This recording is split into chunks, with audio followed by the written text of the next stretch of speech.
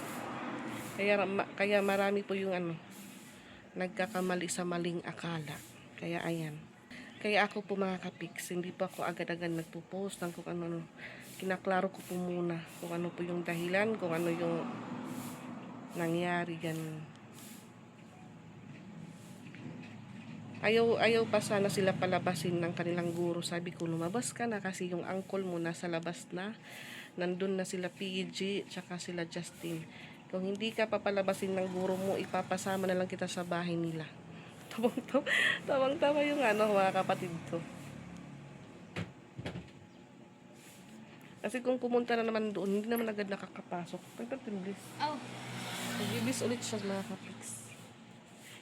Kung pupunta po sa school nila, hindi agad-agad pinapapasok ng gwardiya. Kaya buti na lang din po, nandun na yung uncle nila. May motor pa.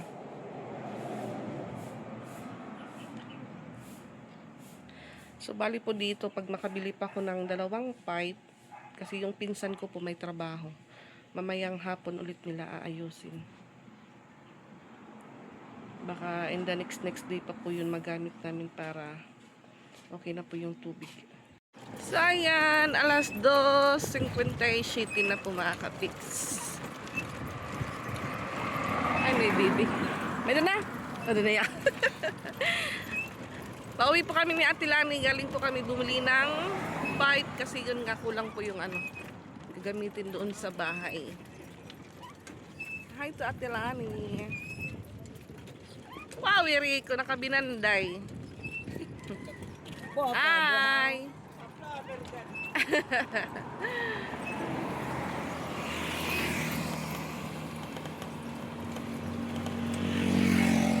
Exercise? So, punta pa ako sa school mamaya. Manood pa ako sa nila. Entrams. So, nasa bahay po si Patpat at si Ate Ezra. Teachers, hard-working coaches, supportive parents, guests, and our dear learners, welcome to the Sports Fest 2026 closing program of Manlurin Elementary School. For the past 4 days, there are various Sports Fest activities. Today, July 24, 2026,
Ayan mga kapiks, dito na po ako sa bahay. Ayan yung mga bata.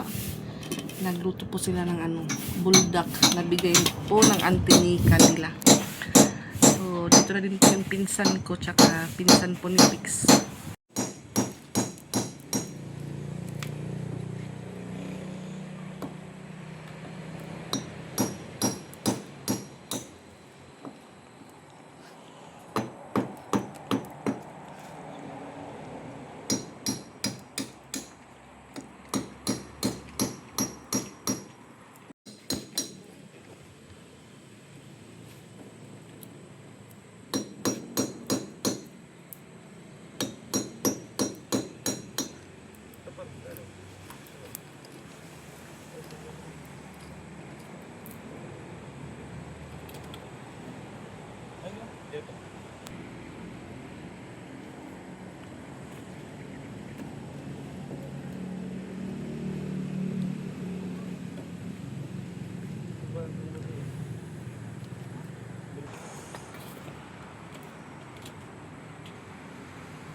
May tubig pa, may tubig.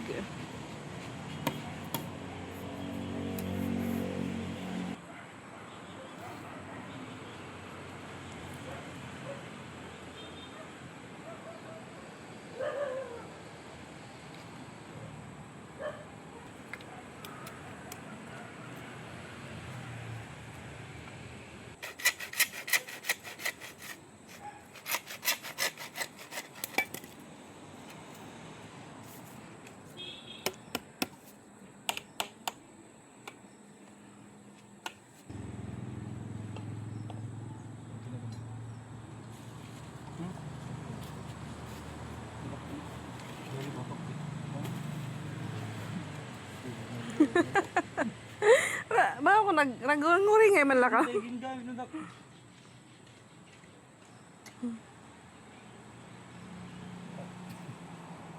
Mau libas sa kantay.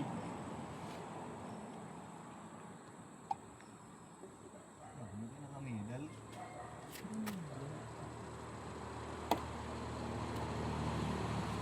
Hindi mo nang tugasan.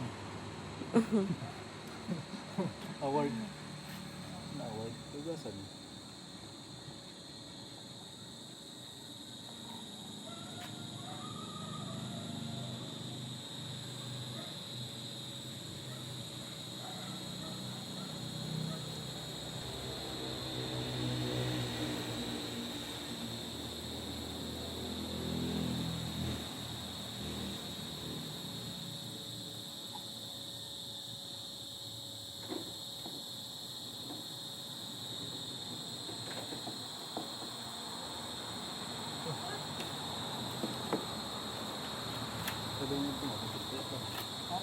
Bukal man, ano.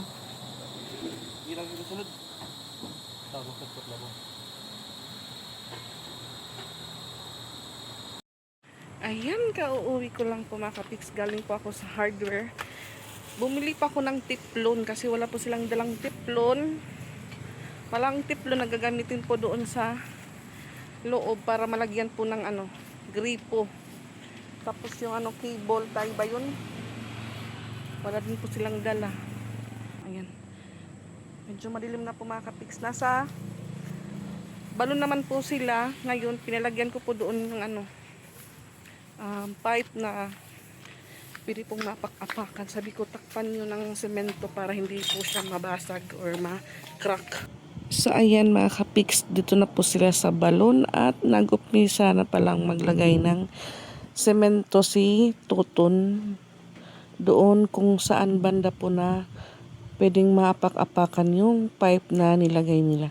So ayan, sinabihan ko po yung pinsan ko na papalitan ko po yung pinaka-screen lang po muna para hindi po makapasok yung dahon or anong dumi na pwede pong makabara sa pipe. Inaayos muna ni Tuton para maging flat po yung madadaanan or maapakapakan po ng mga tao na mag-iigib dyan sa balon. So timing din po mga kapiks, may natira pa pong buhangin tsaka semento. Nung time naman po nag-ayos si kuya dito sa ayan, pinalagyan din po ng pinsan ko yung pinakaano niya po para hindi po gumalaw yung pipe na ginawang stand or yun nga ho, lagayan po ng jug na pwede po namin pag-ipunan ng tubig.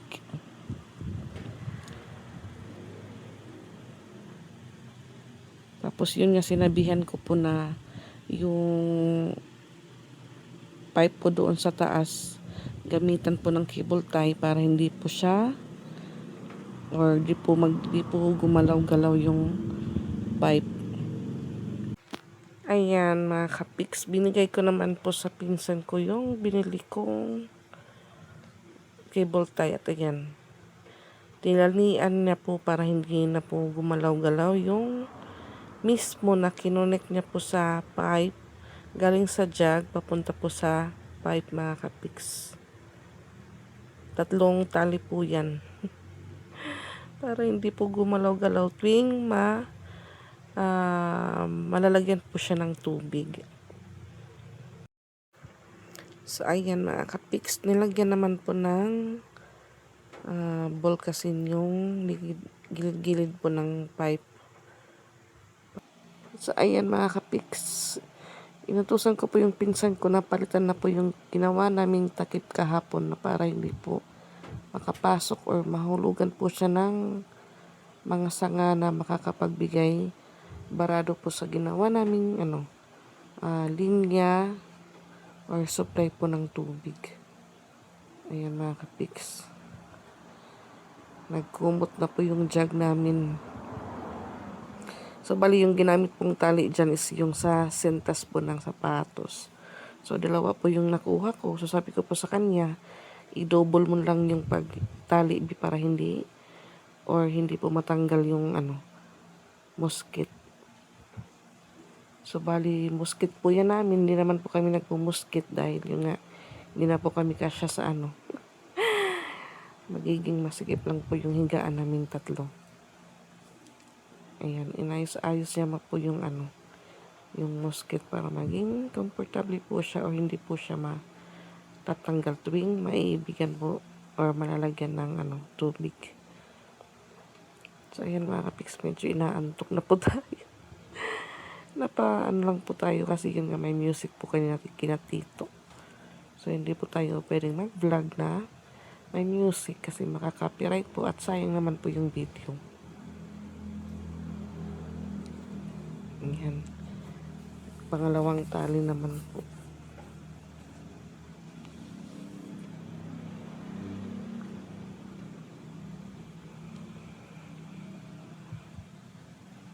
Inayos-ayos niya pa po dyan para maging okay po yung lagayan ng pinakasara niya po mga kapiks. Ayan. Sabi ko sa kanya, okay na yan. So, dito naman po kami sa bahay para mailagay niya na po yung gripo, tapos makita po namin kung gaano ba kalakas or yun nga ho, mahina po yung tagas ng tubig.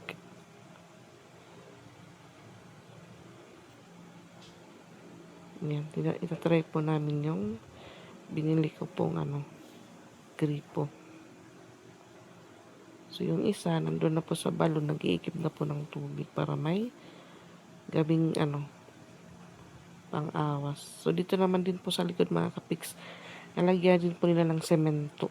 So, hindi na din po yun gagalaw kasi nalagyan na po siya ng semento sa ibabaw. So, ayan mga kapiks, may agas na po ng tubig at parang ang hina niya po mga kapiks. So, hindi dyan mapakali yung pinsan ko kasi yun nga mahina or po yung daloy ng tubig. Ayan, tinanggal niya po yung ano sa gripo. Tinignan niya po mga kapiks kung ano ba ang nakakabara na bakit mahina yung agas ng tubig.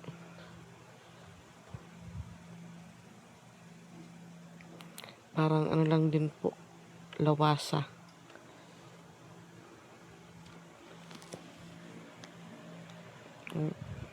Pero okay na din po yun mga kapiks para hindi na po kami buhat-buhat ng balde galing balon papunta dito sa bahay kasi yun nga medyo malayo din po mga kapiks. So no, yung nangyari po dyan is tinanggal po ng pinsan ko yung gripo at yun nga ho, pinaagas niya po na wala na pong ayan mga kapiks, lumakas po yung agas nung tinanggalan po siya ng gripo. Pero kanina mahina po siya.